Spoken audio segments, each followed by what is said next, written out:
Muy bien, comenzamos a buscar dentro de la indicación bíblica este escalón que habla acerca de una iglesia modelo y en esa iglesia modelo una conducta modelo.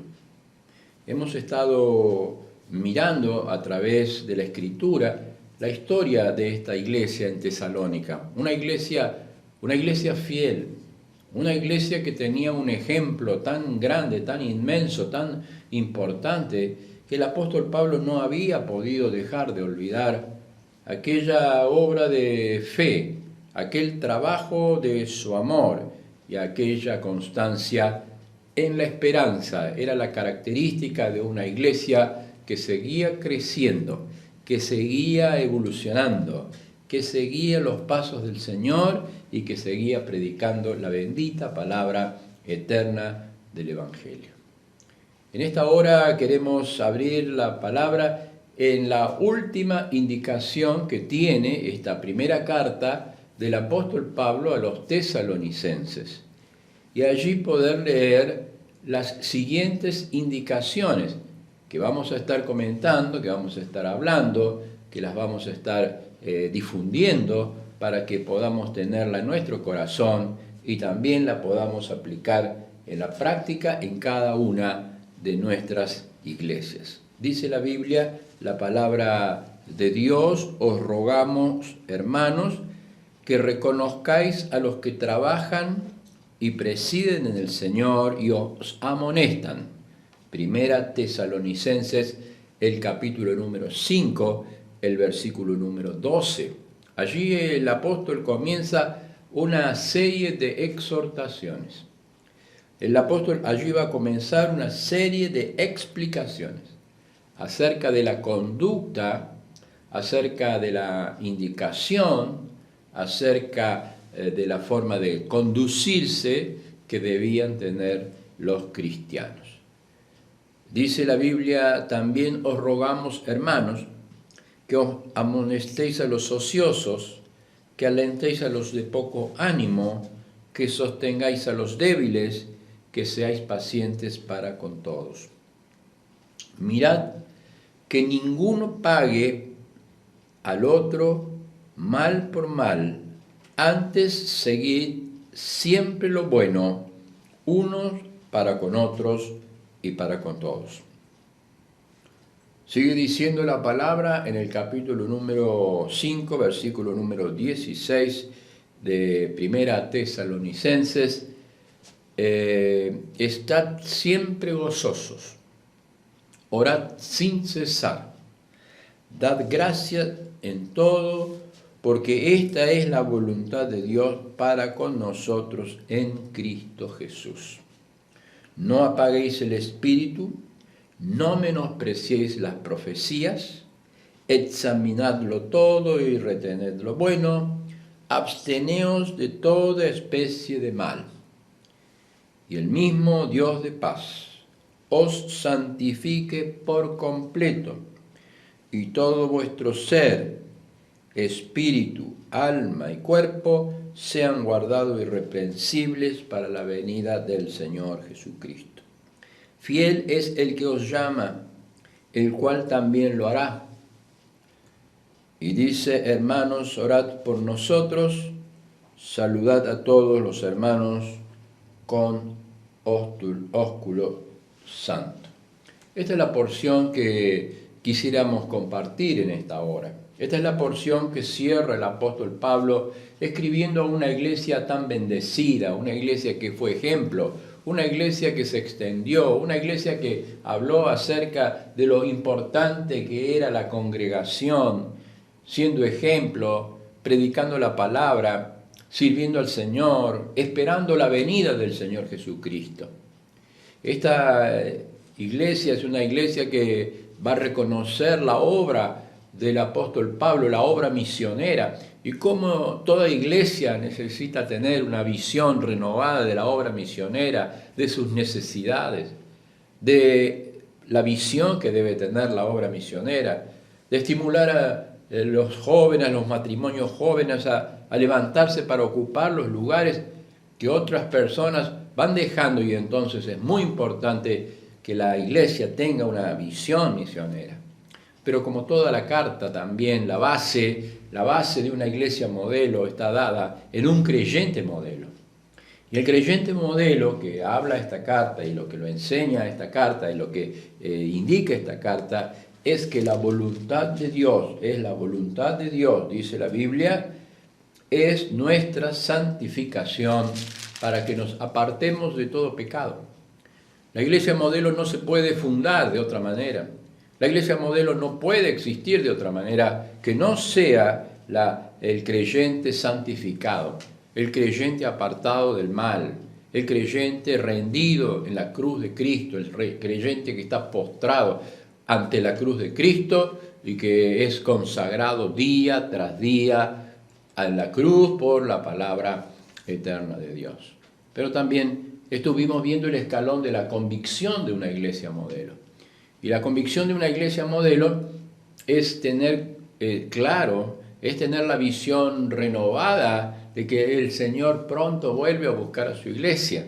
Es la esperanza de todo creyente, es la esperanza que nos anima, que nos alienta de lo que el mismo Señor Jesucristo dijo: no se turbe vuestro corazón, ni tenga miedo. En la casa de mi Padre muchas moradas hay, yo voy a preparar lugar para vosotros. Pero termina esta iglesia modelo hablándonos de varias indicaciones que tiene la conducta modelo de un cristiano, de un creyente y de una iglesia.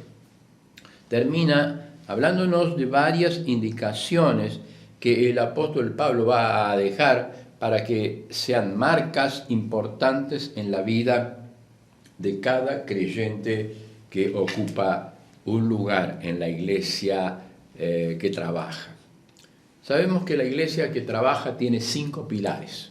Muy importante que los conozcamos, muy importante que los repitamos, que los resaltemos en nuestras vidas cristianas. El primer pilar importante que la iglesia de Cristo tiene es el pilar de la predicación del Evangelio. La palabra griega es kerigma, es proclama en voz en cuello, es la forma de predicar a otros del bendito mensaje del Evangelio, de las benditas verdades que tiene el cielo, del perdón completo de nuestros pecados, de que la ley nos condenaba, que la ley no permitía que pudiésemos entrar a la presencia de Dios, que la ley nos hacía partícipes de una condena permanente, y sin embargo el Señor Jesucristo vino para ocupar nuestro lugar, para justificarnos delante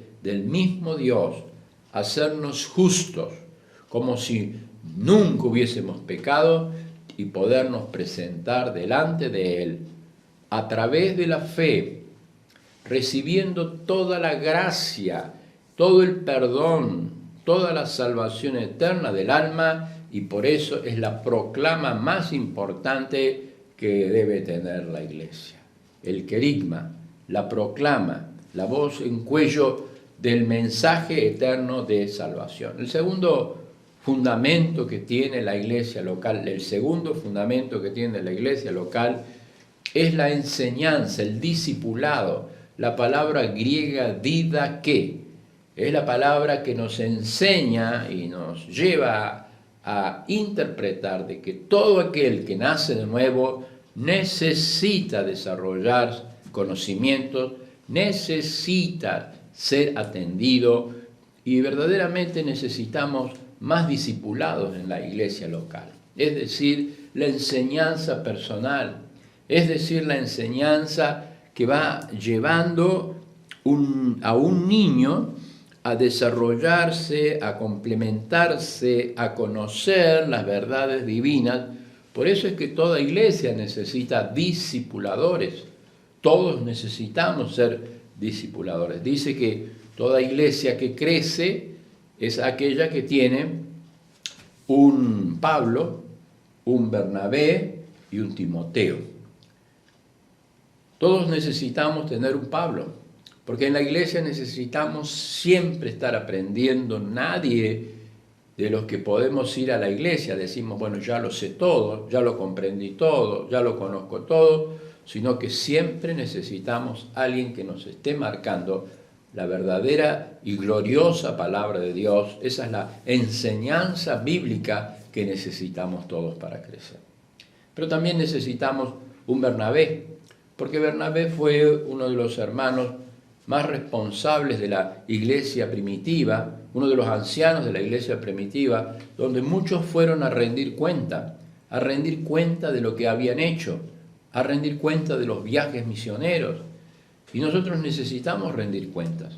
Es decir, todas nuestras capacidades se mejoran cuando rendimos cuenta. Todas nuestras capacidades se mejoran cuando podemos traer y rendir las cuentas de las que hemos hecho a través de este año, a través de los años, a través del servicio, a través de los viajes misioneros, y por eso nos edifica poder estar unidos a esa iglesia modelo. Pero en tercer lugar, no solamente que necesitamos a alguien que nos enseñe, no solamente que necesitamos a alguien rendir cuentas, sino también necesitamos a alguien para enseñar, un Timoteo. Todos necesitamos enseñar verdades. Y por más simples que sean, y por más poco tiempo que tengamos de creyentes, siempre va a estar una persona que necesita de nuestra ayuda, necesita de nuestro discipulado.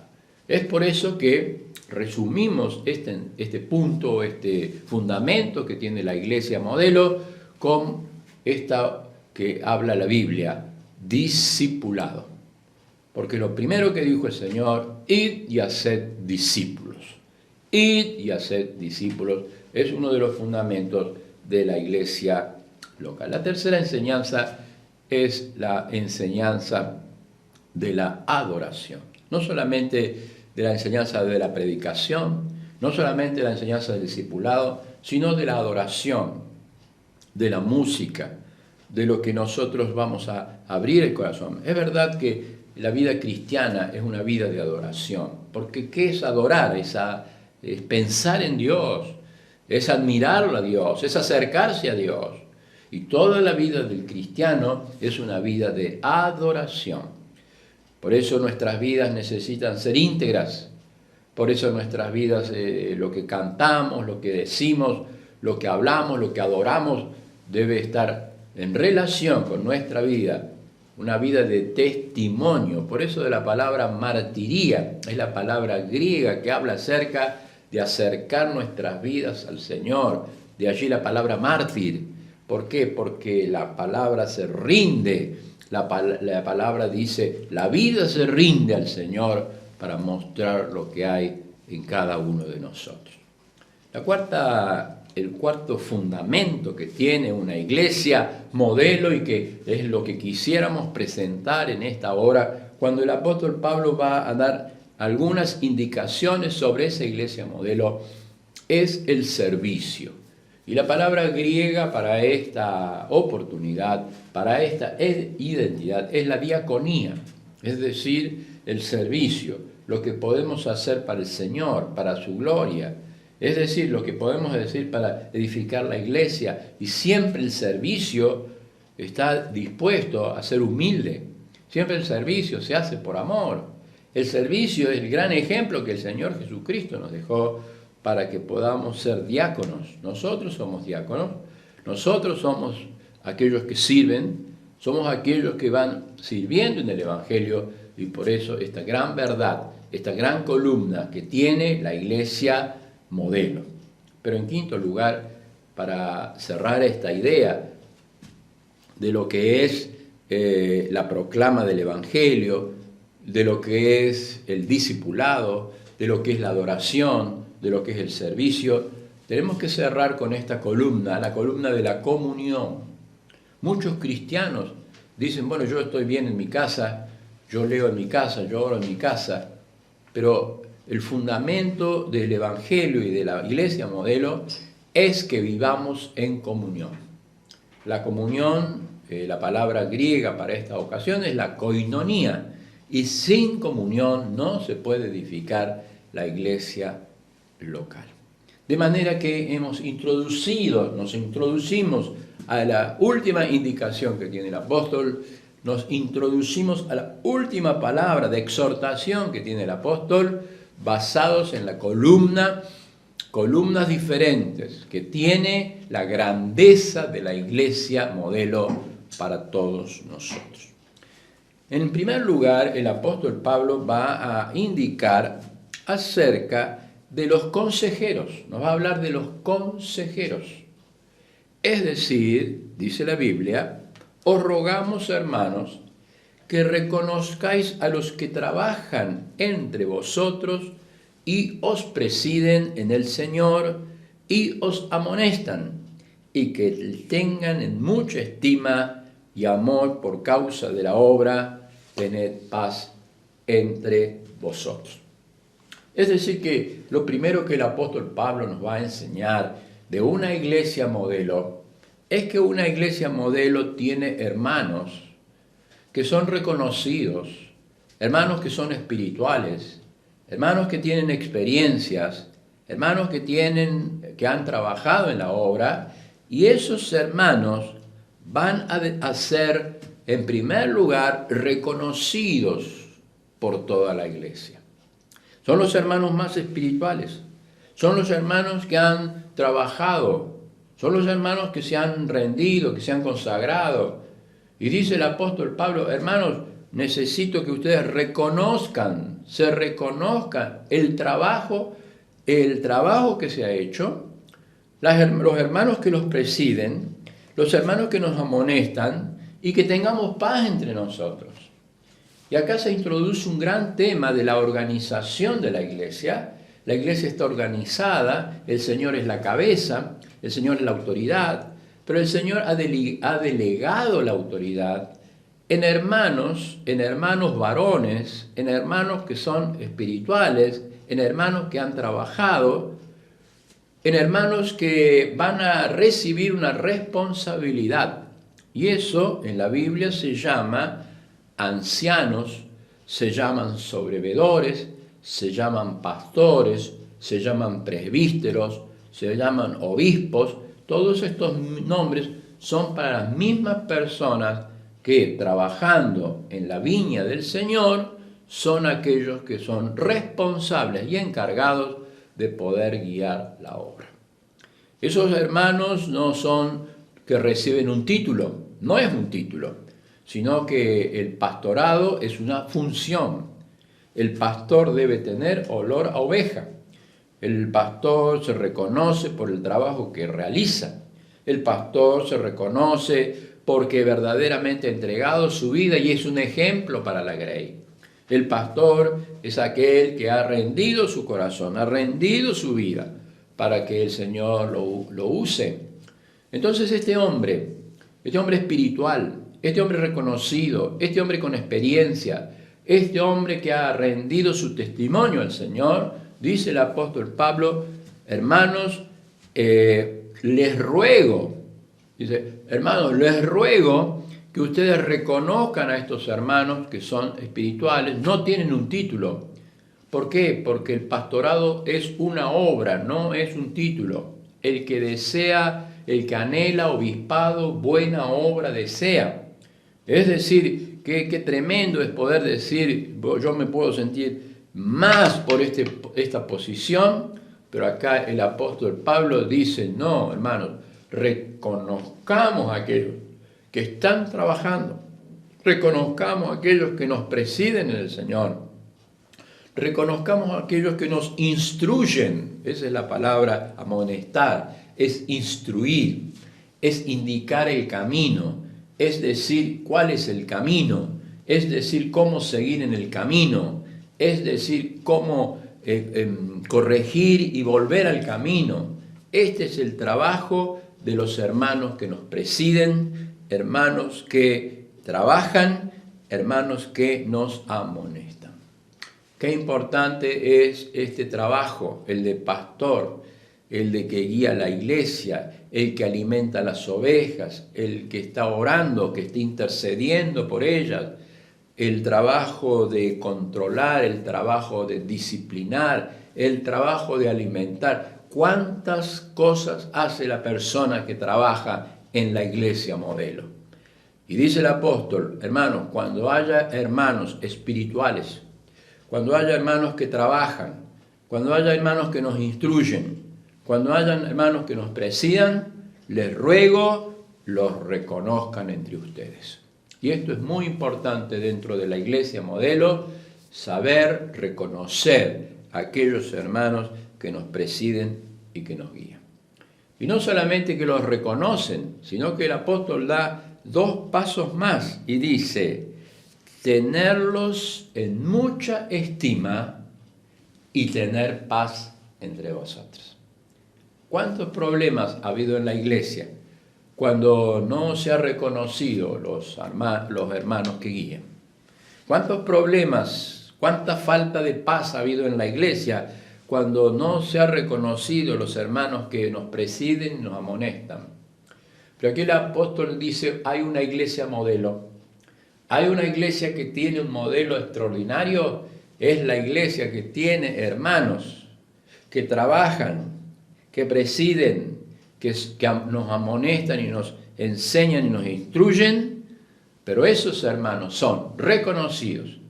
Esos hermanos son tenidos en mucha estima. Y entonces la consecuencia de esto es que la iglesia está llena de paz. Que el Señor nos bendiga y bendiga a los pastores para que Dios levante pastores. Dios levante los hermanos que van a estar haciendo la obra.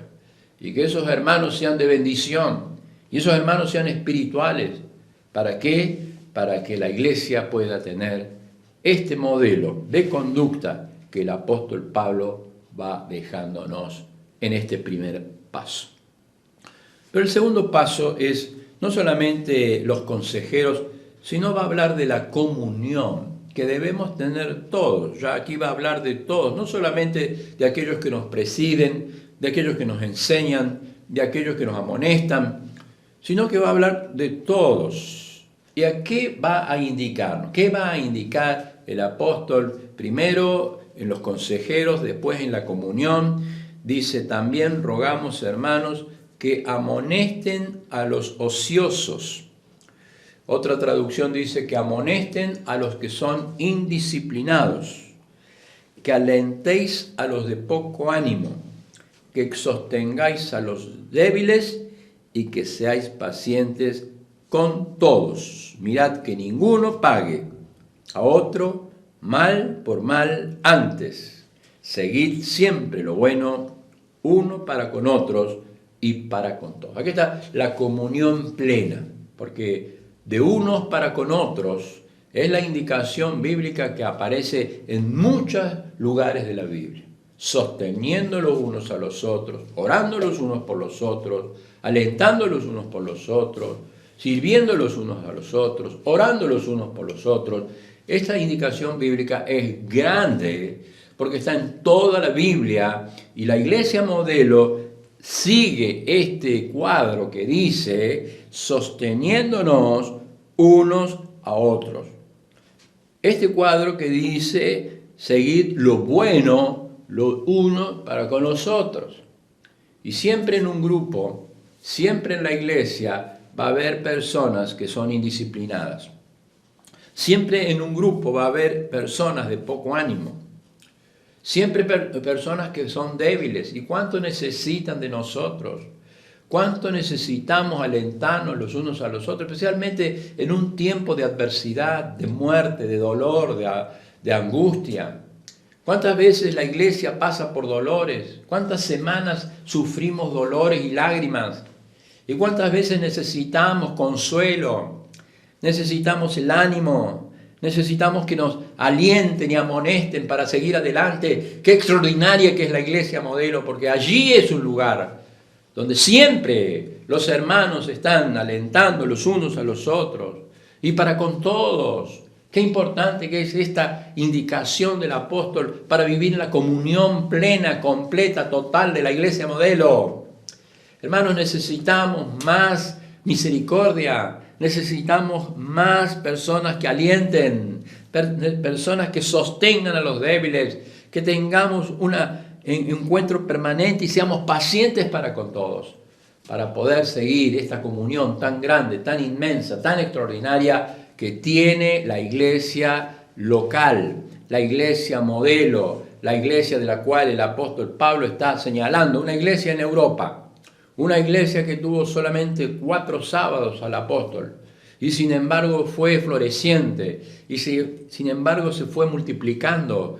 ¿Por qué? Porque el modelo de la iglesia estaba en la Biblia y la iglesia siguió ese modelo.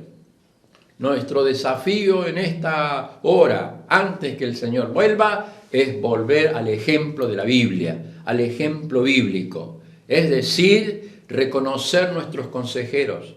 Es decir, vivir en comunión. Pero en tercer lugar, la Biblia va a hablar acerca del culto que tenemos que tener cuando nos reunimos, cuando estamos juntos. El culto. Y el culto tiene 3 características muy importantes, va a decir el apóstol en el siguiente párrafo, dice versículo 16, estad siempre gozosos, orad sin cesar, dad gracias en todo, porque esta es la voluntad de Dios para con vosotros en Cristo Jesús. Es decir, que el culto, hermanos, debe provocar gozo en la vida del cristiano. Cuando nos reunimos, hay gozo. ¿Por qué? Porque dice, estad gozo, estad siempre gozosos. Esto es lo que Dios quiere. Estad siempre gozosos, estad orando. Qué importante que es la vida de oración. Es la vida que dice, Padre nuestro que estás en los cielos, santificado sea tu nombre, venga tu reino. Se establece el reino de su justicia, de su amor, de su paz, en medio de la congregación modelo. Cuando la iglesia se junta, cuando nosotros venimos al culto, y el culto comienza con gozo, es el culto que Dios quiere, porque estamos mostrando la salvación, la redención, y que somos aquellos que podemos adorar en espíritu y en verdad al Señor. Dice la Biblia, estad siempre gozosos. El gozo no es lo mismo que felicidad. Es decir, el gozo no depende de lo externo. La felicidad sí. La felicidad depende de lo que uno tiene. La felicidad depende de lo uno que puede alcanzar, de lo que uno puede retener. La felicidad se termina cuando uno pierde lo que posee. Cuando uno gasta lo que tiene, se va la felicidad, no tiene felicidad, pero el gozo es el sentido interno que lo provoca la presencia de Dios en el corazón. Y dice, cuando hay un culto, cuando la iglesia se reúne, cuando estamos unidos, lo primero que tenemos que hacer es estar gozosos. Y en segundo lugar dice, orad sin cesar. Porque es el momento permanente de oración, del temor de Dios, de la conciencia de la presencia de Dios permanente. Fíjese que en la iglesia que fue perseguida por el régimen comunista, fue una iglesia que necesitaba tener culto. Fue una iglesia que realmente necesitaba darle gracias a Dios por todo, porque esa era la voluntad de Dios, a pesar de ser perseguidos.